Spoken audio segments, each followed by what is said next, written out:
კვირის კიდევ ერთი მნიშვნელოვანი ამბავი მესტია კრიპტომაინინგის ჩრდილიდან გამოსვლას იწყებს. დაბა ელექტროენერგიის რეკორდული მოხმარების ეპიცენტრად იქცა, რის გამოც სახელმწიფოს სამართლებრივი ნაბიჯების გადადგმა მოუხდა. აპრილში მესტიამ იმდენივე ელექტროენერგია მოიხმარა, რამდენიც საქართველოს 15-მა მუნიციპალიტეტმა ერთად. ეს სტატისტიკა ნათლად ასახავს პრობლემის სიმძიმეს. ფაქტია, რომ მესტიელებს შველა სჭირდებოდა. მაღალმთიან რეგიონებში მცხოვრებლებისთვის ელექტროენერგიაზე დაწესებული შეღავათებით კონკრეტული ადამიანების მხრიდან ბოროტად სარგებლობის გამო მოსახლეობამდე დენი დაბალი სიმძლავრით მიდიოდა. რაც სერიოზულ პრობლემებს ქმნიდა როგორც მკაცრი კლიმატის პირობებში მცხოვრები ოჯახებისთვის, ისე სახელმწიფოსთვის და ელექტრომომარაგების კომპანიებისთვის. იწყება გამრიცხველიანების პროცესი და მკაცრდება კონტროლი უკანონო კრიპტომაინინგის წინააღმდეგ. უკვე ვნახეთ სპეცოპერაციის პირველი კადრებიც და ამოღებული ტექნიკა. გამრიცხველიანების კონტექსტში ვფიქრობ საინტერესოა დეტალურად ავხსნათ, რას გულისხმობს გონივრული ლიმიტი და რატომ გახდა მესტიაში კრიპტომაინინგთან უკომპრომისო ბრძოლის გამოცხადება გარდაუვალი. სანდრო გამსახურდია სპეციალური რეპორტაჟი გააგრძელებს ეთერს.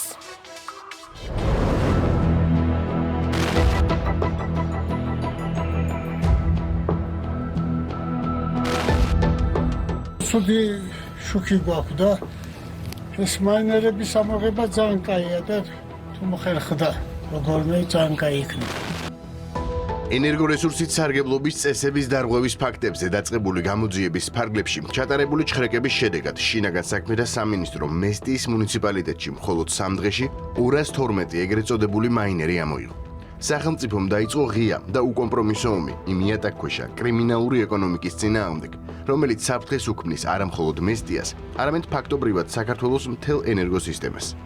საქართველოს მთავრობა იწყებს ქმედითი ნაბიჯების გადადგმას ენერგეტიკული სექტორისთვის დამაზიანებელი არალეგალური ბიზნეს საქმიანობის წინააღმდეგ.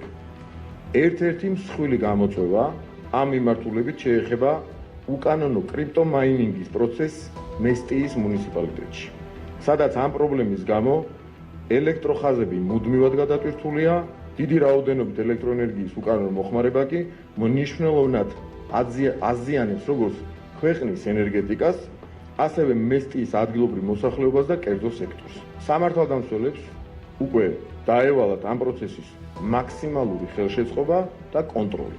ასევე ელექტროენერგიის დიდი ოდენობით უკანონო მოხმარების მაქსიმალური რესურსით გამოვლენა და შესაბამისი სამართლებრივი რეაგირება. ყველას მოვუწოდებთ პატივისცემ ამ პროცესს, ნებისმიერ ხელშეშლას და სამართალდარღვევას მოყვება მკაცრი სამართლებრივი რეაგირება. რა არის რეალურად კრიპტომაინინგი, რასთან გვაქვს საქმე და რატომ იქცა მესტიის მუნიციპალიტეტი ამ არალეგალური ბიზნესის ეპიცენტრად? კრიპტომაინინგი არის პროცესი, რომლის დროსაც სპეციალური მაღალი წარმადობის კომპიუტერული მოწყობილობები, ეგრეთ წოდებული მაინერები, რთულ ოპერაციებს ასრულებენ, რათა კრიპტოვალუტების ქსელის მუშაობა უზრუნველყონ და სანაცვლოდ ციფრული ვალუტა მიიღონ.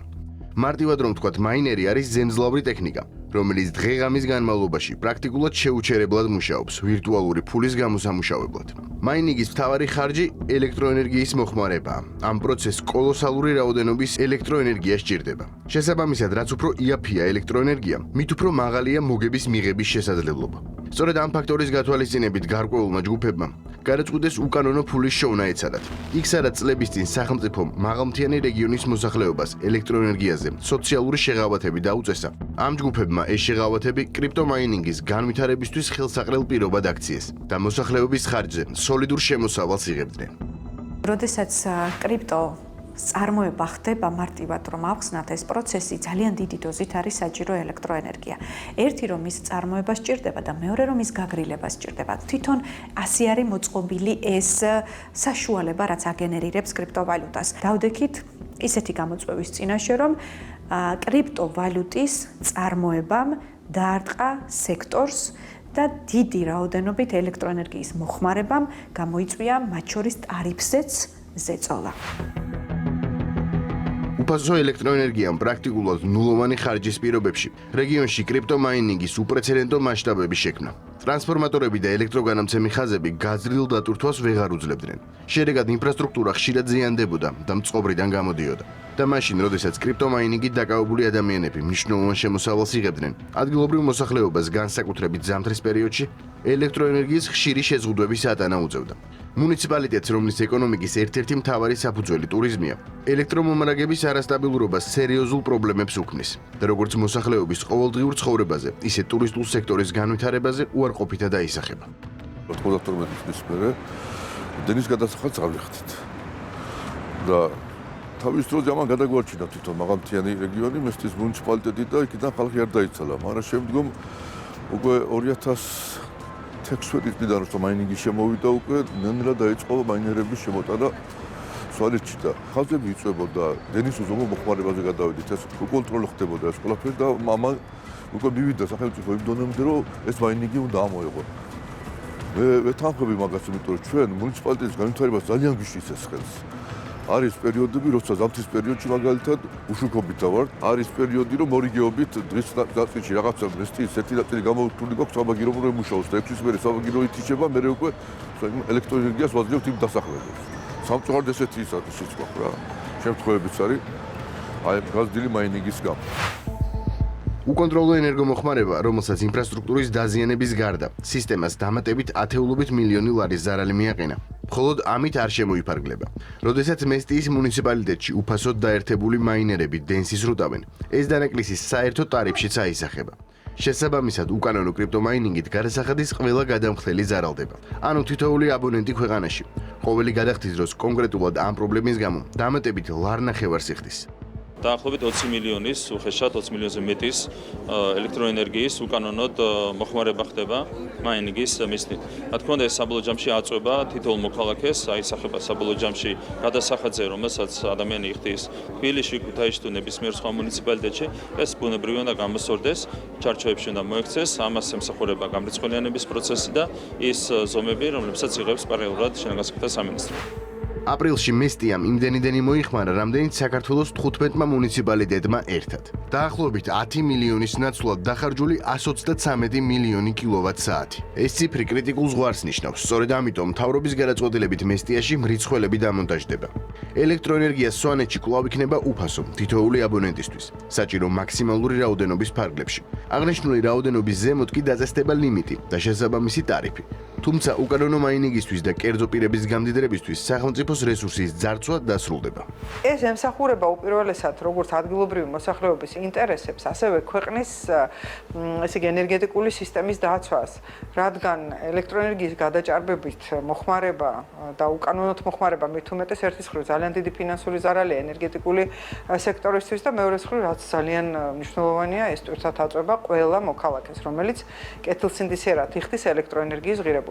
აქედან გამომდინარე, აღნიშნული პრობლემის მოსაწესრიგებლად გამრიცხველიანებას ექნება უდიდესი მნიშვნელობა, რადგან მისი მეშვეობით შესაძლებელი გახდება ელექტროენერგიის მოხმარების ზუსტი აღრიცხვა, ქსელის უფრო ეფექტიანად მართვა, უკანონო ესე იგი მოხმარების რასაკვირველია დროულად გამოვლენა და შეიქმნება სამართლიანი გამჭვირვალე სისტემა, სადაც დაცული იქნება როგორც მოქალაქის, ისე სახელმწიფოს ინტერესები.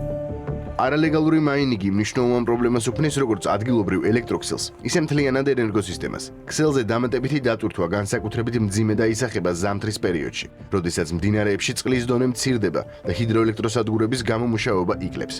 ასეთ პირობებში ელექტროენერგიაზე გაზრდილი მოთხოვნა სისტემის სტაბილურობას საფრთხეს უქმნის და ელექტრომომარაგების შეფერხების რისკებს ზრდის. ზოგადად ელექტროენერგიას ფასი არის დადგენილი შემდეგნაირად: 0-დან 100 კილოვატამდე, 100-დან 300-მდე და 300-დან ზევით. მაინერებს სჭირდებათ 300-დან ზევით, ანუ ტარიფი საკმაოდ მაღალია.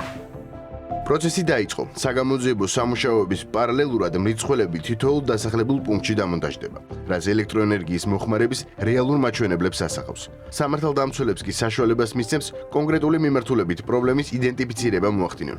ზოგადად მოსახლეობას თუ შევეკითხებით, კი, არავის არ სურს იმისი გადახდა, ელექტროენერგიის საფასურის გადახდა, მაგრამ გარკვეულწილად ესეც იქნება აქ უნდა დაითვალოს სხვანაირად და მოსახლეობა ზოგჯერ იქამდე ამისული რომ მზადა ვართ გადავიხადოთ, მაგრამ არის ესეთი მოსახლეობა, რომელიც საერთოდ ვერ გადაიხდის და გადახდის უნაროა და ესეც დასაბალანსებელია და ყველაფერი სწორად უნდა გავიაროთ, თორე აი ასე გაგრძელება ჩვენთვის აღარ შეიძლება უკვე რა. აი ვერ უძლებთ უკვე რა, ვერანაირად ვერ უძლებს ვერც ელგადამცემი ხაზები ვერ უძლებს, ვერც სატრანსპორტო მოტორები ვერ უძლებს და ისედაც ჩვენც ძალიან გაუსაძისია ჩემთვისაც პირადად რა. აი მაგალითად ჩემთვის როცა შუქი არ არის, ჯოჯოხეთია ის დღე. სოციალური პოლიტიკა არ იცვლება. მოსახლეობისთვის ელექტროენერგია გონივრულ ლიმიტში კვლავ უფასო იქნება, მაგრამ დასრულდა პერიოდი, როდესაც სახელმწიფოს მიერ ხალხისთვის დაწესებული სოციალური შეღავათი რამდენიმე ადამიანის მრავალმილიონიან კრიმინალურ ბიზნესს ემსახურებოდა. ვის გამოც მესტია არალეგალური კრიპტომაინინგის ერთ-ერთ ცენტრად იქცა, სადაც უფასო ელექტროენერგია მოსახლეობის მხარდაჭერის ნაცვლად უკანონო გამდიდრების წყაროდ გამოიყენებოდა.